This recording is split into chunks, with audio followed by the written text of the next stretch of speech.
Hello everyone. नमस्कार दोस्तों, स्वागत है आपका वाइसर एकेडमी मंदसौर में। और आज की क्लास में हम पढ़ने वाले हैं इनइक्वालिटीज़ टॉपिक, असमानताएं जिसको हम कहते हैं।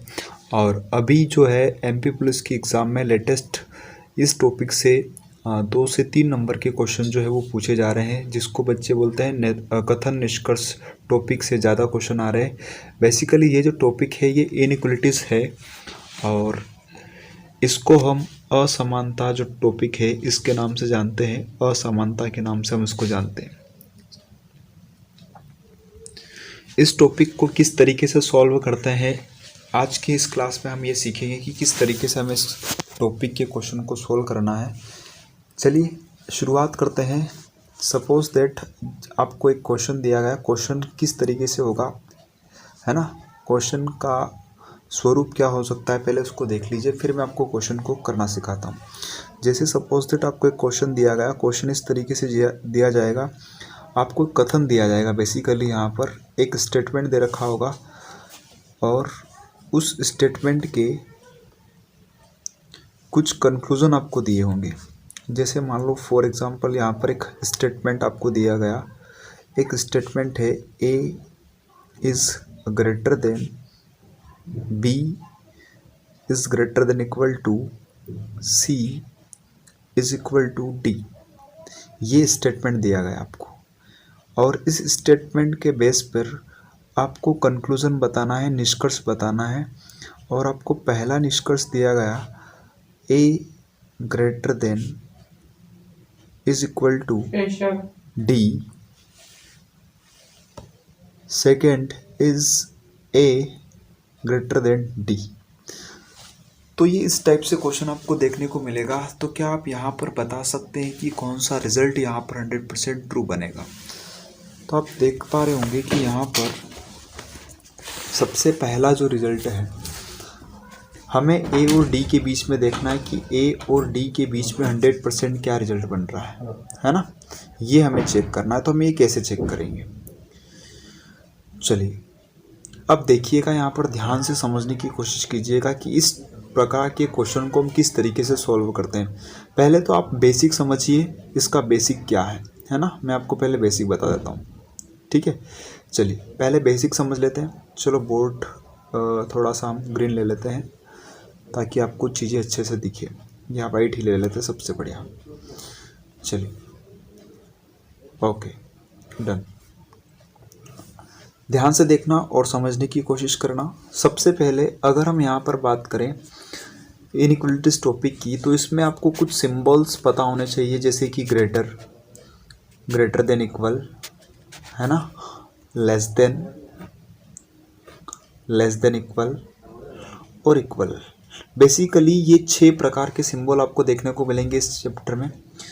तो इस चैप्टर के क्वेश्चन को किस तरीके से सॉल्व किया जाता है, देखो ये जो फैमिली है, एक सिंबल मैंने इस तरीके से बनाया है, लेफ्ट साइड और एक राइट साइड।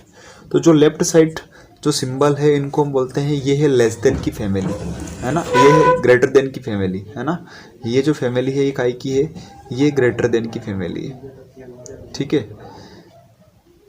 ये ग्रेटर की फैमिली है और ये जो फैमिली है ये लेस देन की फैमिली है। तो ग्रेटर और लेस देन की फैमिली के क्वेश्चन को हम कैसे बनाते हैं, ज़रा ध्यान से समझिएगा। सबसे अगर इन सिंबल की बात करें तो इन सिंबल में सबसे बड़ा सिंबल हम मानते हैं यहाँ पर ग्रेटर को, और सेकंड नंबर पे जो आपका सिंबल होता है वो होता है ग्रेटर देन इक्वल, और थर्ड नंबर पर जो सिंबल होता है वो होता है इक्वल। ऐसे ही लेस देन की फैमिली में भी सबसे बड़ा सिंबल हम मानते हैं किसको, लेस देन को, और उससे छोटा सिंबल मानते हैं हम लेस देन इक्वल टू को, और सबसे छोटा सा सिंबल मानते हैं हम किसको मानते हैं, वो हम मानते हैं इक्वल को, है ना। तो ज़रा देखिएगा कि ये जो क्वेश्चन नंबर फर्स्ट है ना, ये जो मैंने यहाँ पर क्वेश्चन लिखा है, इस क्वेश्चन में आपको जैसे ए से डी रिजल्ट बनाना है। तो ए से डी रिजल्ट कैसे बना सकते हैं आप, है ना। इसका मतलब ये है कि आपको ए से डी तक जाना है, तो ए से डी तक जाने में कौन कौन से सिंबल यूज़ होंगे, है ना। तो हमें सबसे पहले क्या करना है कि ए से डी तक आने वाले सारे सिंबल को लिख लेना है। जैसे मैं आपको एक क्वेश्चन देता हूँ बेसिक सा, है ना। ये चीज़ तो आपको क्लियर हो गई होगी कि किस तरीके से यहाँ पर सिम्बल्स आपको देखना है। जैसे मैं यहाँ पर एक एग्जांपल देता हूँ आपको। एक क्वेश्चन मैंने दिया आपको कि A greater than is equal to B greater than is equal to C greater than is equal to greater than D is equal to E. ये आपको स्टेटमेंट दिया गया और आपको रिजल्ट बनाना है A greater than is equal to D. और आपको ये बताना है कि ये जो यहाँ पर रिजल्ट बन रहा है, ये जो कंक्लूज़न है, क्या ये सही है या नहीं है। तो मैंने जैसा कि आपको पिछले पेज पर बताया है यहाँ पर कि सबसे बड़ा जो सिंबल होता है वो ये होता है, फिर उससे छोटा ये होता है और सबसे छोटा ये होता है ना, ग्रेटर देन की फैमिली में। ऐसे ही लेस देन की फैमिली में सबसे बड़ा जो है वो लेस देन होता है, फिर लेस देन इक्वल होता है और सबसे छोटा जो होता है वो इक्वल होता है। तो हमें क्या करना है कि हमें रिजल्ट देखना है ए से डी के बीच में। तो अगर हम ए से डी के बीच में रिजल्ट देखिए तो ए से डी के बीच में आने वाले सिंबल्स कौन कौन से हैं वो देखिएगा ध्यान से। तो सबसे पहले हम ए से बी पे जाएंगे तो यहाँ पर हमें सिंबल दिख रहा है ग्रेटर देन इक्वल, और बी से सी पे जाएंगे तो यहाँ पर हमें सिंबल दिख रहा है ग्रेटर देन इक्वल। फिर हम सी से डी पे जाएंगे तो यहाँ पर हमें सिंबल दिख रहा है ग्रेटर। तो इन तीनों में सबसे बड़ा रिजल्ट क्या है? अभी मैंने आपको बताया कि जो ग्रेटर की फैमिली सबसे बड़ा रिजल्ट यहाँ पर ये है, यानी कि ग्रेटर की फैमिली में अगर आपको ये तीनों सिंबल दिखाई दे रहे हैं तो इस तीनों में जो 100% ट्रू रिजल्ट बनेगा वो सबसे बड़ा सिंबल बनेगा। तो अब यहाँ पे सबसे बड़ा सिंबल क्या है? ग्रेटर। तो यहाँ पर देखो, क्या यहाँ पर भी सबसे बड़ा सिंबल यही है क्या? देखो यहाँ पर भी आप देख पा रहे होंगे सबसे बड़ा जो सिंबल है वो ग्रेटर ही दिख रहा है। तो यानी कि ए और डी के बीच में जो 100% ट्रू रिजल्ट होगा वो ग्रेटर ही होगा, है ना। तो इसका मतलब ये है 100% ट्रू कंक्लूजन, यानी कि 100% ट्रू रिजल्ट ये बन रहा है। क्या यहाँ पर कंक्लूजन फर्स्ट में ऐसा लिखा हुआ है क्या? नहीं लिखा हुआ है, इसका मतलब ये गलत है। अगर ऐसा लिखा होता तो ये सही हो जाता। तो यहाँ पर पहला जो कंक्लूजन दिया गया वो 100% क्या है? गलत है। जैसे हम सेकेंड क्वेश्चन लेते हैं। सेकेंड क्वेश्चन देखिएगा। जैसे एक स्टेटमेंट दिया है, स्टेटमेंट है A greater than B is equal to C greater than is equal to D is equal to F. ये है स्टेटमेंट और आपको कंक्लूजन दिया है। कंक्लूजन है first conclusion is B greater than is equal to D. अब मुझे बताओ कि क्या ये रिजल्ट सही होगा या नहीं होगा। हमें सिर्फ एक काम करना है। क्या काम करना है? बी से डी तक जाने में जो भी सिंबल्स बीच में आ रहे हैं उन सिंबल्स को हमें लिखेंगे यहाँ पर। देखो बी से सबसे पहले आप कहाँ जाओगे? सी पर क्या आएगा? Equal to. एंड सी से कहाँ जाओगे? डी पर क्या आएगा? Greater than equal to. अब आपको जाना था बी से डी, तो बी से डी जाने में हमें केवल यहाँ पे दो सिंबल मिले।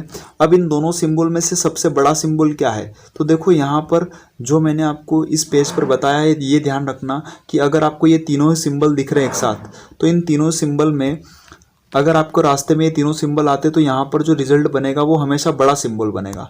तो अब आपके सामने यहाँ पर इस क्वेश्चन में जो क्वेश्चन नंबर सेकंड मैंने यहाँ पर दिया है, इस क्वेश्चन में आपके पास ये दो ही सिंबल है। तो इन दोनों सिंबल में बड़ा कौन सा? ज़रा देखो यहाँ पर। तो आपके सामने ये दोनों ही सिंबल है, इसमें बड़ा होगा है सेकंड नंबर वाला। तो यानी कि यहाँ पर जो सिंबल बड़ा है वो ग्रेटर देन इक्वल है ना। और हम जो क्वेश्चन बना रहे हैं यहाँ पर भी जो सिंबल बड़ा है वो कौन सा है? Greater than equal. इसका मतलब बी और डी के बीच में जो रिजल्ट बनेगा वो ग्रेटर देन इक्वल ही बनेगा। तो यहाँ पर यही लिखा हुआ, इसलिए जो कंक्लूजन है वो क्या है? सही है, 100% ट्रू होगा। मेरे ख्याल से आपको ये चीज़ समझ में आई होगी कि जो कंक्लूजन है वो ट्रू कब होता है। चलिए देखते हैं नेक्स्ट क्वेश्चन पर। अगला क्वेश्चन देखिएगा। जैसे क्वेश्चन नंबर थर्ड लिखिएगा। स्टेटमेंट है, हाँ जी, स्टेटमेंट में क्या दिया है? स्टेटमेंट में दिया है P greater than is equal to Q greater than R is equal to T। आपको रिजल्ट बनाना है P और R के बीच में, है ना। आपको रिजल्ट बनाना है P और R के बीच में। मैंने ब्लैंक छोड़ दिया है। आप बता सकते हो कि पी और आर के बीच में कौन सा सिंबल आएगा। अगर मुझे ये कंक्लूज़न जो है वो 100% ट्रू करना है तो मैं यहाँ पर कौन सा सिंबल रखूँ। तो मैंने अभी थोड़ी देर पहले बताया कि अगर आपको 100% ट्रू कंक्लूज़न चाहिए, 100% सत्य निष्कर्ष चाहिए, तो उसके लिए आपको क्या करना है। सबसे पहले देखो, P से R के बीच में आने वाले सारे सिंबल लिख दो। तो P से पहले Q पे जाओगे तो यहाँ पर आप सिंबल देखोगे ग्रेटर देन इक्वल, और Q से R पे जाओगे तो यहाँ पर सिंबल मिलेगा आपको ग्रेटर। अब इन दोनों ही सिंबल में से सबसे बड़ा सिंबल कौन सा है, तो मैंने अभी आपको बताया कि सबसे बड़ा सिंबल जो होता है वो होता है ग्रेटर। तो यानी कि P और R के बीच में जो डेफिनेट रिजल्ट बनेगा 100% वो बनेगा ग्रेटर। तो P ग्रेटर देन R यहाँ पर आपका 100% रिजल्ट बनेगा। हाँ जी, चलिए इसी प्रकार से ये जो क्वेश्चन जो है अभी तक पूछे गए हैं कुछ, उन क्वेश्चन की हम प्रैक्टिस करते हैं, है ना। चलिए देखिएगा, एक क्वेश्चन लिखिए, स्टेटमेंट है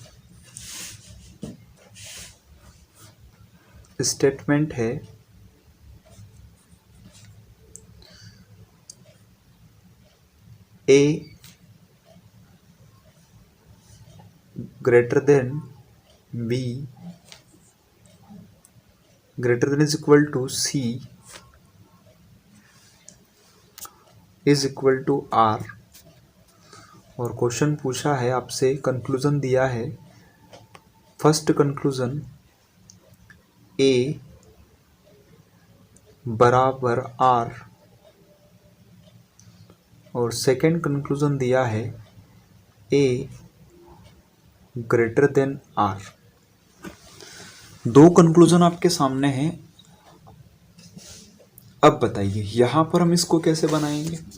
हमें तो A और R के बीच में 100% रिजल्ट बनाना है। कैसे बनाएंगे, ध्यान से देखिए। A और R के बीच में अगर हम 100% रिजल्ट बनाना चाहते हैं तो सबसे पहले सिंबल लिख लो। A से R तक जाने में कौन कौन से सिंबल रास्ते में आएंगे। एक तो आएगा ग्रेटर, एक आएगा ग्रेटर देन इक्वल, और एक आएगा इक्वल। ठीक है,